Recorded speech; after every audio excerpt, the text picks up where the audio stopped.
All right, good morning, men. Today we continue in our book, Disciplines of a Godly Man by R. Kent Hughes. And this is session number 19. Wow, session number 19. This has been a great joy for me to be able to read this book to you. I hope it's been a blessing to you as well. Listen, if you are on number 19, if you've made it this far, you've seen every episode, regardless of whether you did it in 19 days or whether you did it in 30 days. When you get to this point in day 19,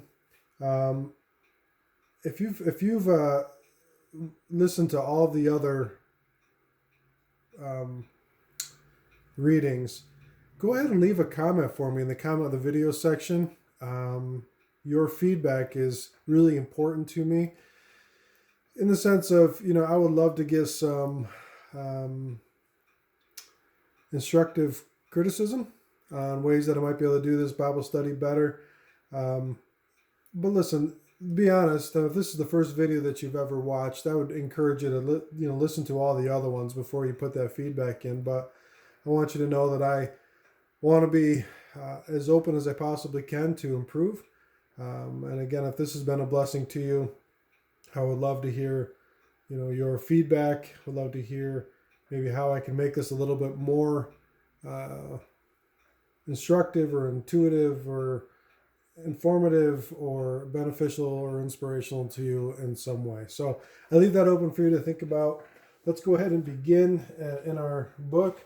We're in the section entitled Discipline of Mind, which is chapter 6. Yesterday we did the introduction, and today we talk about the divine program. And it's my intention to go from divine program to the section entitled Intentional Programming, but we're only going to get partway through that section. So let's begin. The divine program. In the New Testament, no one understands this better than the Apostle Paul. In fact, in his letter to the Philippians, after alluding to the guardian, the heart, Paul prescribed his personal program in one sublime sentence. Quote, "Finally, brothers, whatever is true, whatever is noble, whatever is right, whatever is pure, whatever is lovely, whatever is admirable, if anything is excellent or praiseworthy, think about such things." Philippians 4:8. Each of Paul's ingredients is explicitly positive. The true, the noble, the right, the pure, the lovely, the admirable all defy negative exposition. Each ingredient was and is a matter of personal choice, and our choices make all the difference in the world. We can all choose a thought program which will produce a Christian mind. I have great sympathy for those whose past has been a series of bad choices. I understand if over the years one has chosen the impure and the illusory and the negative, it is very difficult to change. But as a biblical thinker, I give no quarter to myself or anyone else who rationalizes his present choices by the past. Brothers, as Christians, we are free to have a Christian mind. It is within our reach, and it is our duty. As we consider how Paul's program should affect our minds, the sheer weight of its positive demands a determined rejection of negative input. Quote, "Finally, brothers, whatever is untrue, whatever is ignoble, whatever is wrong, whatever is impure, whatever is unlovely, whatever is unadmirable, if there's anything shoddy or unworthy of praise, do not think about these things." It was not that Paul was a naive Pollyanna. He knew the dark side of human experience. Romans 1 proves that. But he chose not to make such input a part of his mental programming. So we must lay down as a fundamental to our Christianity this truth. A Christian mind demands conscious negation. A Christian mind demands conscious negation. A Christian mind is impossible without the discipline of refusal. Charles Colson tells of sitting at a dinner with a president of one of 3 major television networks. Colson felt that he had a tremendous opportunity to influence the man, so he told him how millions of Christians were offended by the network's programming.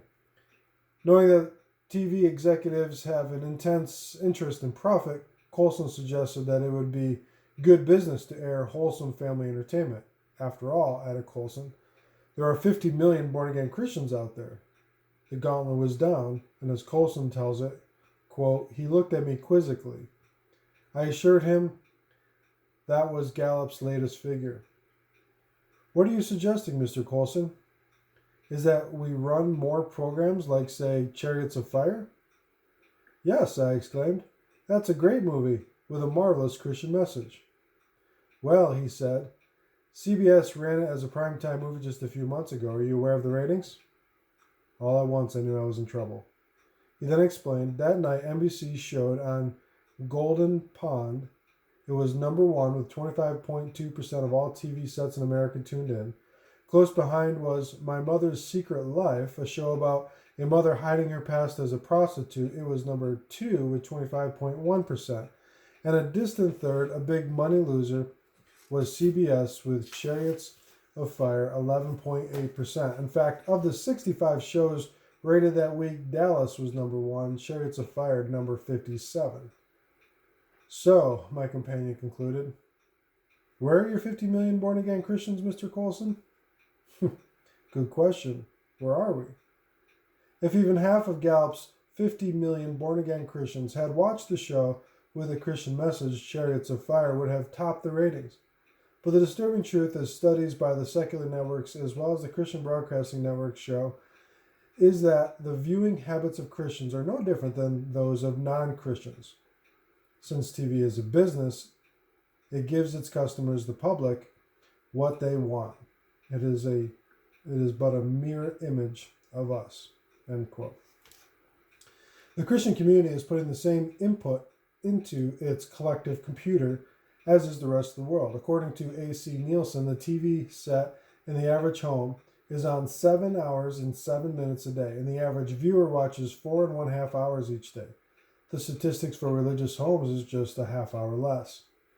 A renowned media expert, Professor Neil Postman of New York University, says that between the ages of 6 and 18, the average child spends 15,000 to 16,000 hours in front of the TV, whereas he spends only about 13,000 hours in school. Postman says that during the first 20 years of an American child's life, he will see 1 million commercials at the rate of 1,000 per week. As the television affects, the results are infamous.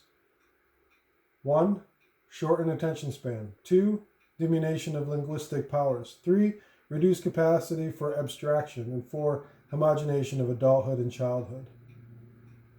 To attract and hold its audience, the TV industry feels it has to parade the taboos of culture, adultery, promiscuity, homosexuality, incest, violence, and sadism. As a result, the lowest of activities become commonplace and even morally cliche. There is a distant connection between these things and the background of TV executives as compared with the viewing public. Only 7% attend church regularly, as compared to 55% of the viewing public. 44% have no religious affiliation, as compared to only 10% of the viewers having no such affiliation. To deny there is a conscious assault on the Christian mind and its traditional values is like believing Saddam Hussein is building a kinder, gentler world. I am aware of the wise warnings against using words like all, every, and always in what I say. Absolutizing one's pronouncements is dangerous, but I'm going to do it anyway. Here it is. It is impossible for any Christian who spends the bulk of his evenings, month after month, week after week, day in and day out, watching the major TV networks or contemporary videos to have a Christian mind. This is always true of all Christians in every situation. A biblical mental program cannot coexist with worldly programming. If we're to have Christian minds, there are things we must put out of our minds, and this extends beyond TV, to what we read, listen to, and laugh at. My advice? Stop watching television. I mean that sincerely. Now watching TV will liberate so much time. It'll become virtually impossible not to become a deeper person and a better Christian. Even if you play poker with your friends, you'll be better off because you'll be relating to human beings. I'm not suggesting a new legalism which forbids TV and the cinema. There are many worthwhile things to view. Moreover, while Christianity is by nature countercultural, it is not anti-cultural. But I am calling for believers to take control of their minds, what comes in and what goes out. If you cannot control what you watch and read, perhaps it needs to go. As Matthew 5:29 writes, if your right eye causes you to sin, gouge it out and throw it away. My wife and I chose to raise our children without a television for this very reason, and we have no regrets. What we did is not for everyone, but it may be for you. The psalmist gives sage advice for those living in the media age. Quote, I will walk in my house with blameless heart. I will set before my eyes no vile thing. Psalms 101, 2, and 3. We need to allow Christ to be Lord of our prime time. Some of you need to schedule a confidential conference with your spouse and prayerfully seek God's will regarding this. And you single men who have so much trouble with your minds need to likewise seek God's will and someone to hold you accountable. Let us not settle for being like other Christians or for having a church that is like evangelical churches. May we be different because we have a Christian mind. So, intentional programming. Intentional programming. In the text, we have been considering Paul. Paul recommends that we focus our minds on truth, nobility, righteousness, purity, loveliness, admirability, excellence, and praiseworthiness, and ends with a loaded charge. Think about these things, Philippians 4:8. The word he uses is logidemizai. I guess that's Greek. And from which we get the mathematical computer-like word logarithm. It means deliberate and prolonged contemplation, as if one is weighing a mathematical problem. The way I handle my mail gives an example. Frankly, most of it gets tossed. I read, then return address to see if it is an ad. Perhaps open it, scan a few lines, and away it goes. But if it is an outdoor catalog, say the Ovis catalog, it gets deliberate and prolonged contemplation. Because, especially the superfine graphite fly rods. We are to think about the wonderful element God wants us to put into our computers. God calls us in His Word to a massive and positive discipline of the mind. So the next section that we're going to go into is Scripture. And we're going to talk about that tomorrow. So let me leave you with some food for thought.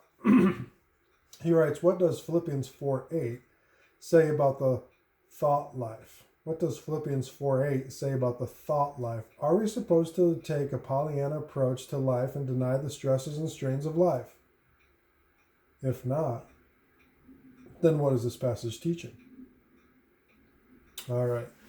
So thanks, man, for spending this time with me again. I look forward to spending with you tomorrow, and have a blessed day. Bye-bye.